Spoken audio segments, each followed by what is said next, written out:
It's WrestleMania week, and I put up an Ask WrestleJuice thread so you guys can get in your WrestleMania-related questions. So we're going to go ahead and dive into them now. First up, JT27 says, if John Cena wins, who should he feud with next? So if I'm not mistaken, Backlash is in St. Louis, which I think is Randy Orton's territory. So why not, if John Cena wins, give Randy Orton a title match there in St. Louis in front of his home crowd so he can lose to John Cena. And then after that, I don't know what the next pay-per-view would be. Probably one of the next couple pay-per-views would be Money in the Bank.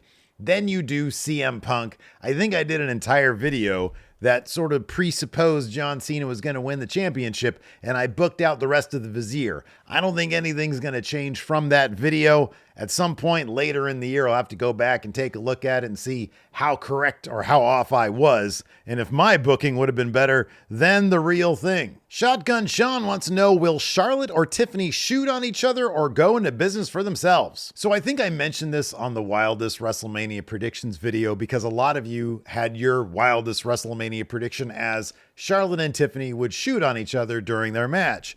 I don't think that's going to happen. I think they're going to stick to whatever plan they lay out. That being said, I think part of that plan would be pretty interesting if they try to make it look like, and look, in wrestling, you're always going to try to at least sort of make it look like you're really fighting. That's sort of the point of it.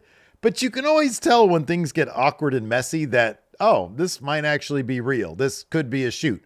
For example, another Charlotte Flair match when she had that match with Nia Jax, whenever that was, and they sort of like paused for a beat and started actually like slapping each other, and it just seemed kind of real. And then they got it back together. Earlier this year, after the Royal Rumble, when Drew McIntyre had some heat, allegedly, or as reportedly by the dirt sheets, he had some heat with LA Knight. And then the next episode of SmackDown, they were involved in a match with each other, and it got kind of sloppy for a second. It felt like either they had planned to kind of make it look like things went shoot, or it legitimately did. I suspect that they just sort of inserted that sequence in there just to generate more conversation, to capitalize off of a story that was making the rounds.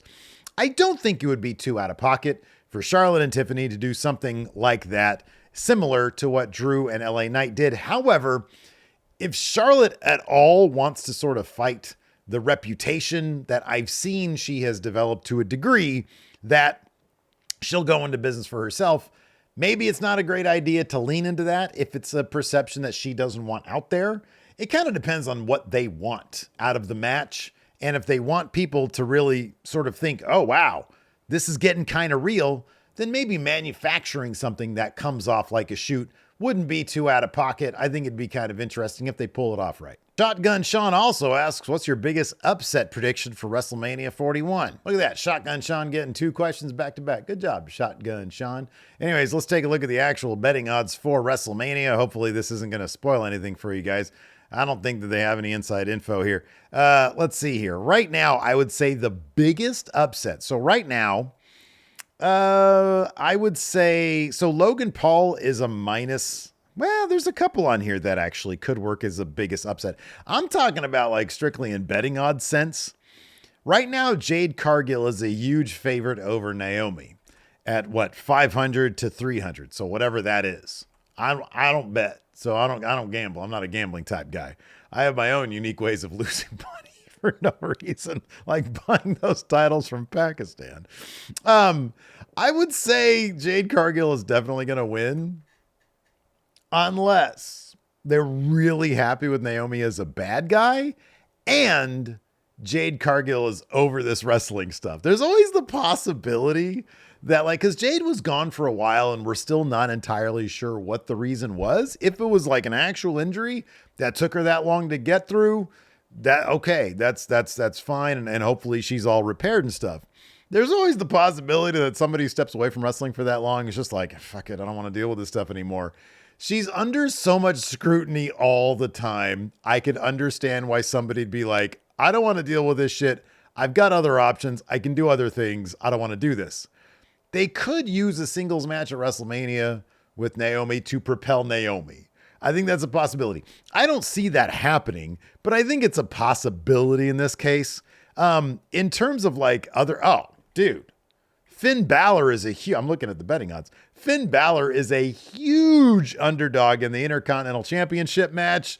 I would put all my money on Finn Balor. Don't do that. Do not do that. Don't put any money.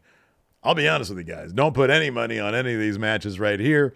But yeah, the biggest upset, I'd say probably like the most realistic upset. If we're strictly looking at like who's favored to win, I think it's a possibility. Jacob Fatu right now is a pretty heavy favorite. I'd say it's possible LA Knight wins that match thanks to some Solo Sikoa interference. Canal Zero asks, what is the worst result at WrestleMania history that no one talks about? Mine is Shayna losing to Becky at 36. It ruined her career. That Shayna one is actually a really good one, and I feel like if it wasn't for pandemic, if that was going to happen in front of people like normal, I feel like Shayna would have won. It did seem like they were going to push her in a major way. That being said, if that's not my answer, boy, oh boy. I would say maybe, just maybe, even though they referenced later in the Firefly Funhouse, I would say John Cena losing to Bray Wyatt in the match they had at WrestleMania where it was like actually them. What was it like? I don't know what it was, 30, something like that. Maybe that, or 29, whatever that was. Maybe that one, because they had a real opportunity. Again, they referenced this in the Firefly Funhouse. They had a real opportunity there to add some dimension to John Cena's character. Even if he heals it up for the single night and proves Bray's point in beating Bray, then it's like, oh, wow, you added some dimension to his character. He doubted himself. Instead, they went the boring route where Bray lost anyways and John Cena could do it as a good guy. So I don't know. I think that was something, a real big missed opportunity. Uncharted Media says, when Jey wins the title off Gunther, how long do you think his reign will be and who will take it off him? I feel like Jey's reign will probably last until SummerSlam, similar to Damian Priest's run, because I don't think Jey needs the title for that long. He just needs to do the thing.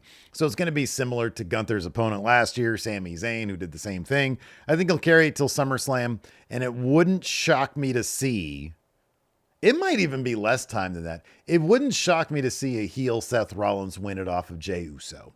I think that's a possibility. Gabriel Ribeiro says, who on the current roster that doesn't have a match at Mania bums you out the most? So let's take people that we're pretty sure are signed with the company and aren't injured.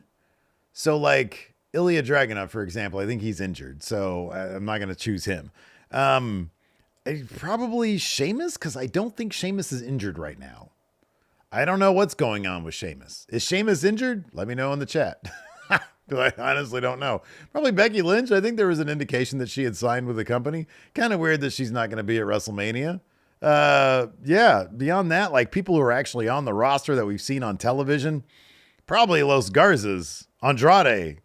Jesus Christ. None of the luchadors except for Rey Mysterio have a match. What the fuck's up with that? Rando Chris YouTube says, who's somebody you really like on the indies right now that you feel could become a big deal in the future? All right, so I got 3 names, and they've all come through Action Coast Wrestling, the promotion that me and Larson own together, and we really don't promote as much as we should be, but it's a killer little indie promotion here out of Sacramento. They do a lot of shows out in Pacheco as well, and they are Brooke Havoc, who's a really terrific wrestler that's all up and down the West Coast here, and I think she's spent some time in Japan as well.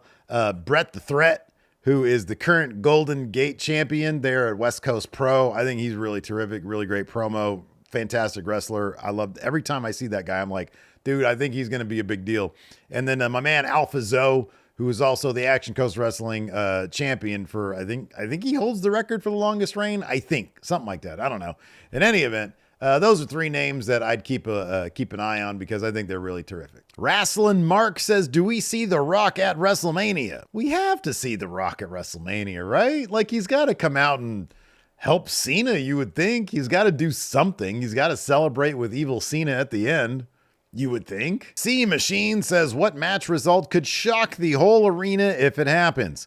He says Gunther beating Jey Uso. Not going to happen, but if it did, damn. I feel like maybe Cody winning because they've invested so much into this John Cena heel character. I think it's entirely possible that Cody wins, but you have to wonder if the intrigue behind the story and the intrigue behind the John Cena heel character is such that the crowd is almost going to be expecting it and might even start rooting for it to happen. This is going to be a very interesting match because it's going to be Cena's first match as a bad guy, and we get to see what that looks like. So I think that there might end up being like a surprise regardless of what happens in that match.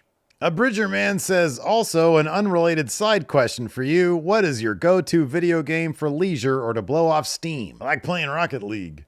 I'm horrible at it, but I enjoy playing it. It's I don't, for whatever reason, it's like the best stress relief. Unless I'm really being shitty at it, and then it's like, it just pisses me off. But yeah, I'd say Rocket League. It's sort of addictive for me. The Robserver asks, what word does Dave Meltzer use to describe the opposite of bad? Good. Vuck says, do you think with all the crazy guesses of who Randy Orton's opponent is, whomever it is will ultimately be disappointing? If it's anybody but Nick Aldis, yes, it'll be disappointing. If it's Nick Aldis, no, it'll be awesome. I suppose if it's Rusev or Aleister Black, maybe that won't be disappointing.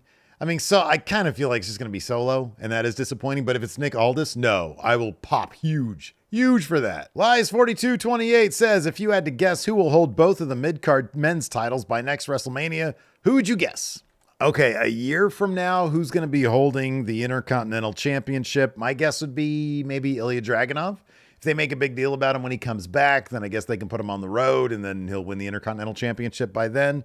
And then for the U.S. title, I would say it's entirely likely that Rusev or Aleister Black, maybe? I think, yeah, they're coming back. That gives them a year to win that thing. I think that's a possibility. Grant3613 says, do you think CM Punk will main event Mania someday, as in closing the Sunday show? It's either next year or it's never. I mean, I kind of feel like if they want to capitalize off of him potentially losing in the main event this year, although he is, according to the betting odds, the favorite, but not by a lot. If they want to capitalize off that, the next step would be him winning the night 2 main event, which I think if his popularity continues the way it is and continues to grow momentum, then I think it's possible that next year he enters and wins the night 2 main event. If it doesn't happen next year, I don't really see it happening because there's just too much top-level talent that has to take that spot. Sammy Nieves Jr. says, how do you cope with 2 nights, 7 hours each WrestleMania? I always watch, but I'm almost always dreading it, and that's the wrong vibe to go in with. Where are you getting 7 hours from? It's usually like a 4-hour show. We got to do we watch it for 4 hours, and then we do like an hour-long review afterwards. So for me, it's only 5 hours. I don't watch the pre-show. I don't watch the post-show. So I am the post-show. I am the post-show, damn it. Me and Larson are. So yeah, I don't know. I don't dread it. It's going to be 4 hours one night, 4 hours the next night. Obsidian says, hey, Steve, do you think Trump will be there either as a fan or a performer? I sure hope not, because fuck that guy. That's going to do it for the show this week. Thanks, everybody, for tuning in. I appreciate it. Thanks for all your questions. Until next time, we'll see you guys around.